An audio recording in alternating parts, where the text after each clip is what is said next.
Mummy હું જાઉં છું ક્યાં જા છો? ઘર છોડીને. કેમ એવું હું કામ ને કહે છો? અમે બીજે રહેવા જઈએ છીએ. મનીષા જલ્દી કર, હવે મોડું થાય છે. અરે પણ આમ અચાનક શું થયું? અહીંયા નજીકમાં જ એક ફ્લેટ રાખ્યો છે, પણ તમે ચિંતા ન કરો, હું ક્યારેક ક્યારેક તમને મળવા આવતો રહીશ. પણ એવું શું થઈ ગયું છે ઈ તો કે? કેમ તમને નથી ખબર?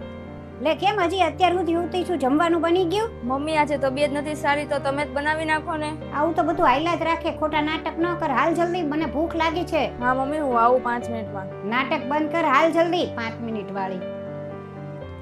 મને તો એ નથી સમજાતું કે એની તબિયત નહોતી સારી અને એને ખાલી એટલું જ કીધું કે આજનો દિવસ તમે બનાવી લ્યો, તેમાં તમે આટલું બધું એને સંભળાવી દીધું. અને તમે કેમ દર વખતે ભૂલી જાવ છો કે મનીષા આ ઘરની વહુ છે, નોકરાણી નથી. પણ આમાં ઘર છોડવાની વાત ક્યાં છે? રવા દ્યો ને મમ્મી, તમને નહીં સમજાય. તમે ચિંતા ન કરો, હું અઠવાડિયે મળવા આવતો રહીશ.